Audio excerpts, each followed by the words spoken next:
Did you understand you're charged with aggravated assault with a deadly weapon? That's a second-degree felony. Range of punishment is anywhere from 2 to 20 years in prison and up to a $10,000 fine. Did you understand? Counsel, has your client been able to provide you with any defenses? Yes, Judge. Do you believe he has a rational as well as a factual understanding of the charges against him? In my opinion, yes, Your Honor. Do you believe he's currently competent and was legally sane at the time of the offense? Your Honor, there have been proceedings previous and Mr. Oliver's been restored. And at this time, I do believe so. All right. According to the plea, punishment is to be assessed at 2 years in the prison. There are no applications. Also, did you understand if I find that there was a deadly weapon, I will enter an affirmative finding of deadly weapon? Did you understand? Yes. Did you understand that to be the entirety of your agreement? That's not your plea bargain agreement? All right. You want to go over that part with him, counsel? All right. If you all have a seat. Thank you, Judge. You're welcome. All right, we're back on the record in 2021 CR 3702. Yes. Oh, no problem. Here's the thing. I think that if you don't understand something, I always want people not to be afraid to let me know. Okay. So did you understand that to be the plea? Defense, is that the plea? It is, Judge. State, is that the plea? Yes, Judge. All right, where's your client's criminal history? Your Honor, if it wasn't attached to that, I couldn't answer. State? Yes, Judge. What is Mr. Oliver's criminal history? Hey, Judge, if you'd like to review, I can. Sure. Any objection to the defense? No objection. All right. The court is finding you guilty. The court will follow your agreement, sentence you to 2 years in the prison, and give you credit for any time served. Does anyone want to speak to the affirmative finding of deadly weapon? I mean, I know it's aggravated assault with a deadly weapon. From reading the fact scenario, it appears that the complainant hit him first with a stick. I don't know the size of the stick. I don't know what's going on with the stick, but then he hits him back with a rock. So were these two homeless people, or what was going on? Your Honor, it was an unfortunate situation which escalated, given the totality of the circumstances, given it used to its fullest potential, and given the options available to Mr. Oliver at this time, we accepted this plea bargain.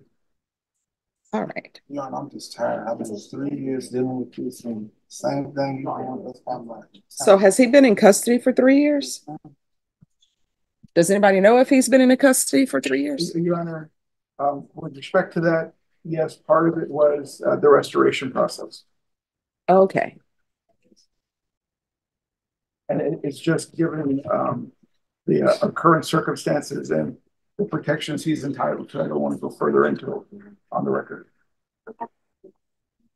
All right. So I guess there's some mental health issues involved in this. That's why we had the restoration.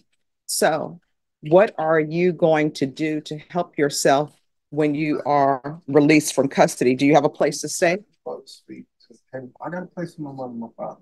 Okay. I'm going right to the Haven for Hope and see what I got to get my ID. And this is my bank account. Okay. I'm going. I got my little 5-year-old granddaughter. You know all right. So here's the thing. You've got to follow through on all of that. And I know when you're at the jail and when you're at the prison, they give you all the information you need and they give you different resources. If for any reason you're released and they don't give you any resource, you can always come back here. I'm going to find you guilty, sentence you to 2 years in the prison, give you credit for any time served. It's an affirmative finding of deadly weapon. Court will show that the judgment is satisfied. Even though I show that the judgment is satisfied, you still will be taken to the prison and the prison will process you. And then if everything is calculated correctly, you will be released. And I'll give him credit for any inpatient time at the hospital. All right. Good luck with you. Okay. You're welcome. Thank you. Thank you for your courtesies. Oh, thank you. I appreciate that. Right in the middle. All right. Mr. Courtney, Yes, ma'am. Hi, how are you doing? I'm doing all right. All right, so we have some issues with you, right? When you are asked to be brought over from the jail, you need to come over because let me just tell you what's going to happen. Whether you want to come over or not, this hearing will happen for this case. Now, I've been a defense attorney, I've been a prosecutor. I've seen people brought over strapped down like from Silence of the Lambs. You understand that? I once had a client, they brought him in strapped down. I once had a client who didn't want to come out. And I was like, is this really where we want to pick our battles? You understand? So when you're being ordered by the court to come to court because your case is pending and it's set, you need to show up. Otherwise, I'm going to sign an order because there are certain hearings that you need to be present for. And you know what's going to happen? The deputy's going to bring you in strapped down to a board. And how will that look? Not good. So if there's ever an issue, and I always tell people, if you're having an issue, let us know. We'll see if we can solve it. Sometimes we can't solve it. You understand? So I don't want to hear about you not coming from the jail again and me having to sign an order, having the deputies to force you to come out, because that makes for a bad morning for them. And it's definitely going to be a bad morning for you. You understand? I did have a cold. Well, no, I mean, here's the thing. No, it wasn't you telling them, hey, I have a cold. I don't want to infect anybody. It was you saying, I'm not coming over. And we had that situation twice. And so this last time I signed an order and I said, bring him over. And they said, okay, we'll bring him over by force if necessary. So let's not do that. You understand? Defense, have you had a chance to speak with him about this motion? I'm still waiting on the prosecutor. We spoke with him. He's willing to take some treatment. They recommend. Sorry, I spoke with probation a little bit about this. I don't think he can go to the treatment because the open case is out of county. He's telling me that those cases have been taken care of. All right, so this is what we're going to do. We're going to recall this for in 2 weeks. And counsel, if you can check to make sure that those cases are no longer open. Now, whether or not I give you treatment, I don't know yet. I have to hear the motion to revoke, but I always keep an open mind on everything. And so I'm going to pretend and forget about the fact that you were going to be forced to be brought over. You understand? We're just going to chalk that up to a misunderstanding. So if we can recall this in 2 weeks, please. March 6th, Judge. All right. So we're going to come back on March 6th.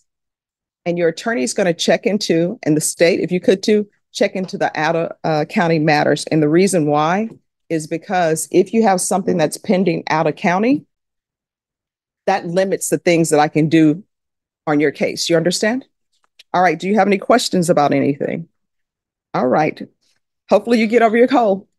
Thank you. All right. You're welcome. So I'm going to spend part of my weekend watching that. I agree. And also, weekend, take out only 8 episodes. Well, I can't do that because I have to go out to the house and see what the state is of the repair.